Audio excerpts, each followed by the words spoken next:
Good morning guys, આજના નવા બ્લોગમાં તમારું સ્વાગત છે। તો જો સવારમાં મેં ભીંડા બટેકાનું શાક બનાવ્યું છે, મસ્ત રોટલી બનાવી છે। તો આજે મેં રોટલીમાં શું કર્યું, ઘઉંનો લોટ અને થોડો રાગીનો લોટ મિક્સ કરીને એની રોટલી બનાવી છે। અને બીજી બાજુ બનાવું છું ચણાના લોટના પૂડા અને બટેકાની ચિપ્સ બનાવું છું। ચણાના લોટમાં ડૂબોળીને નાખી દીધી છે, ભજીયા જેમ ખાઈએ છે ને એમ, પણ ઓઇલ ફ્રી બનાવી છે। અને આ બાજુ છે ને આજે અમારે વરસાદ જેવું થઈ ગયું છે ચારે બાજુ। આજે અમારે કિસ્સું ઉઠી પરીનો યુનિફોર્મ પહેરી લીધો છે, પરીના યુનિફોર્મની ખોટી કિસ્સુએ પહેરી છે। ચારે બાજુ છે ને કાળું કાળું વાદળ થઈ ગયું છે। તો નાસ્તામાં બનાવું છું ચણાના લોટના પૂડા। જો એક ડબ્બામાં રોટલી, શાક ને સલાડ, બીટ અને ડુંગળી, બીજા ડબ્બામાં રોટલી ને શાક છે, અને ત્રીજા ડબ્બામાં પરીનામાં રોટલી, શાક ને ટામેટા। અને ચા બનાવી છે, તો હવે ફરી ચા ગરમ કરીશ। ચા ઠંડી થઈ ગઈ હતી, પછી હું કરી લઈશ ચા નાસ્તો। ક્રિશી જોવા બેઠો છે કાર્ટૂન સવારમાં। તો પરી ઉઠીને આવી ગઈ છે, તો પરીએ પી લીધી છે ચા। પરી હાથમાં કેવું છે, જો કાલે એને વાગ્યું હતું, ગબડી પડી સાયકલ લઈને। અને ક્રિશી ગયો છે નાવા, નહીં આવશે એટલે એને તૈયાર કરીશ, પછી પરી નાવા જશે, પરી નહીં આવશે એટલે એને તૈયાર કરીશ। એના 2 ચોટલા વાળવાના ને એમાં વધારે ટાઈમ જાય છે ને પરી। 10:15 થઈ ગયા, સ્કૂલનો સમય થઈ ગયો। બેગ લગાવી દે, લઈ ઉચકી લઉં, એમે પણ તાર બેગનું વજન વધારે છે નહીં, લઈ લઉં ને।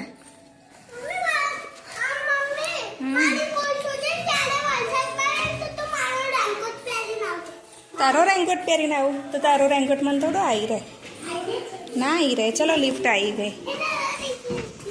અને જો ને અત્યારે ગરમી લાગે છે, બહુ ગરમી લાગે છે તને, તો પંખો તો કર્યો નહીં, પરી કરે છે પંખો નહીં, બફાઈ જવાય છે બટેકાને જેમ। તો અત્યારે થઈ ગયા છે 3 ને મને લાગી ગઈ છે ભૂખ, તો મેં મારા માટે ચા બનાવી જો વાડકીમાં ઠંડી કરવા મૂકી છે, અને બીજી બાજુ બનાવશ ચણાના લોટનો પૂડો। અને મને ભૂખ લાગી કારણ કે મેં બપોર નહીં ખાધું, થોડુંક ભીંડાનું શાક છે વાડકી જેટલું જ મેં કિસ્સુ માટે રાખ્યું, કારણ કે કિસ્સુને શાક બહુ ભાવે છે, તો એના લીધે મેં ખાધું નહીં। અને અત્યારે મને ભૂખ લાગી તો મેં બનાવ્યો મારા માટે ચણાના લોટનો પૂડો। ક્રિશિવને લઈને ઘરે આવી તો આમાં 2-3 મિનિટ થઈ ગઈ, પણ જો લિફ્ટ 5મે માળથી નીચે નહીં આવતી, અવાજ આવે છે કે અંદર કોઈ ઊભું છે પગ મૂકીને લિફ્ટ આગળ। જોઈએ હવે થોડી સેકન્ડ વેઇટ કરીએ, નહીં તો પછી સીડી ચડી જઈએ, હે કહેશો? તો ચલો, શિવને લઈને ઘરે આવીને તો રસ્તામાં બહુ જ તાપ હતો, તો આવીને એને હાથ પગ ધોયા, કપડાં બદલ્યા, થોડી વાર ફ્રેશ થયો, પછી ચા પીધી। એને બિસ્કિટ ખાવા છે, પણ મેં હમણાંના બિસ્કિટ બંધ કરી દીધા છે, તો શું મેં યોગ્ય કર્યું ને બિસ્કિટ બંધ કર્યા? હા, મેં એને કહ્યું છે તને અઠવાડિયામાં એકાદ વાર હું તને લઈ આપીશ બિસ્કિટ, બાકી જો એમ રોજ તારે ખાવાના નહીં, અને ખાવાના બંધ કરાવી દીધા છે। અને એ જોવે છે ગુલ્લી બુલ્લી, ભૂતનું કાર્ટૂન જોવે છે ને।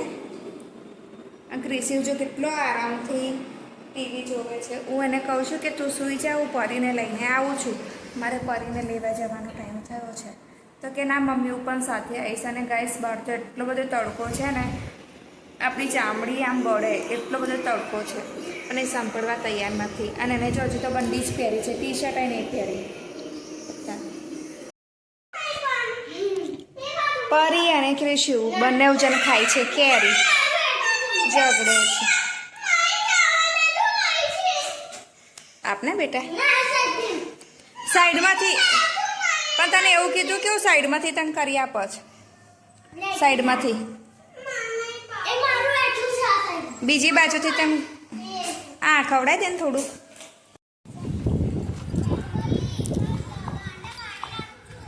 પરી છે ને બાગમાં આવી ગઈ, પરી આવી ગઈ છે બાગમાં, ને એની બેનપણી છે ને પાણી છાંટે છે બધે।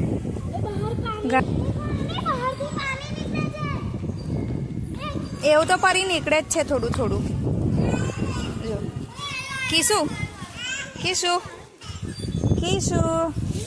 ખુશી જરા રમાડ। પરીની બેનપણી નથી તો આજે એકલી પડી ગઈ પરી. તો પરી ઝૂલા જોડે છે જે ઘડીકમાં લપસણી થાય છે.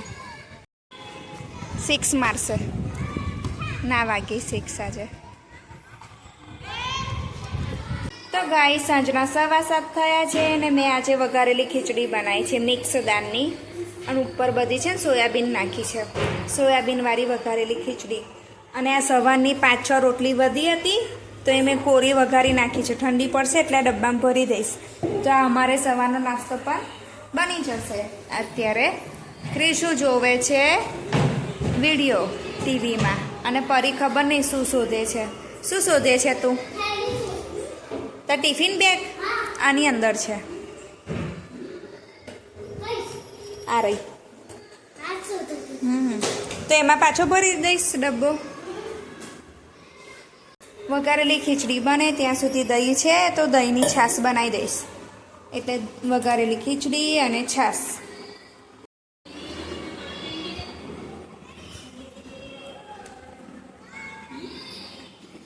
પરી ખબર નહીં શું શોધે છે. પરી ફ્રીજમાં ઊભી રહી છે અને ગેસ બધો નીકળી જાય પછી પરી ફ્રીજ બગડી જાય. દરવાજો વાક.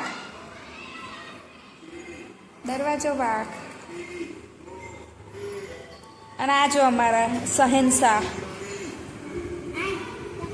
હવે અહીં મારી હોડમાં આવીને બેસી જશે ટીવી જોવા માટે. એ છે ખાવું કરે પણ જો હજુ કુકરે ઠંડુ નહીં પડ્યું. ફરી 5 મિનિટ કુકર ઠંડુ પડે તો હું ઢાંકણું ખોલું ને તો કુકર આમ ફાટે. આખા ઘરમાં વઘારેલી ખીચડી થઈ જશે. 5 જ મિનિટ ખાલી. હા હું ધીમે રહીને હવા કરી નાખું છું કુકરમાંથી પછી તેને આપું. હા કરી દઉં છું.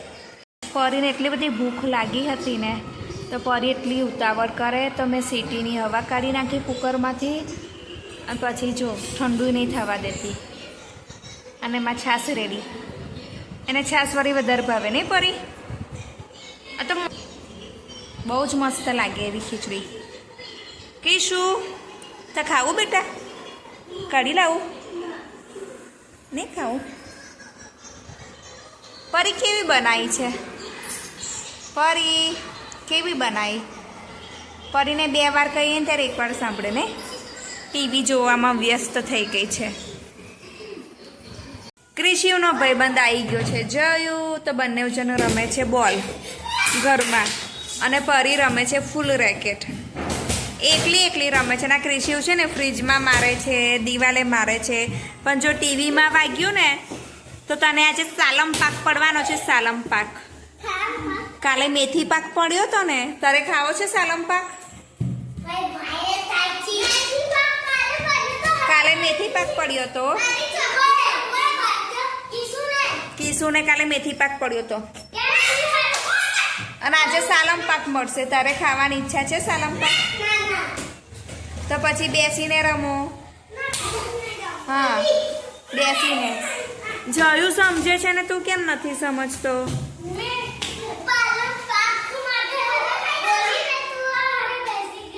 હા ડાયો જ કહેવાય ને જયું. જો કેટલો ઊંચો બોલ નાખે છે.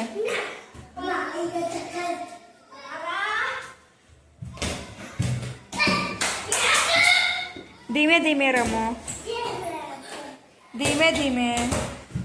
આ પરી કેવું એકલી રમે છે ફૂલ રેકેટ. આવતી સાલ શીખી જશે નહીં વેકેશનમાં? નહીં તો દિવાળીના વેકેશનમાં વાગી જશે. હો બોલ ધીમેથી નાખો.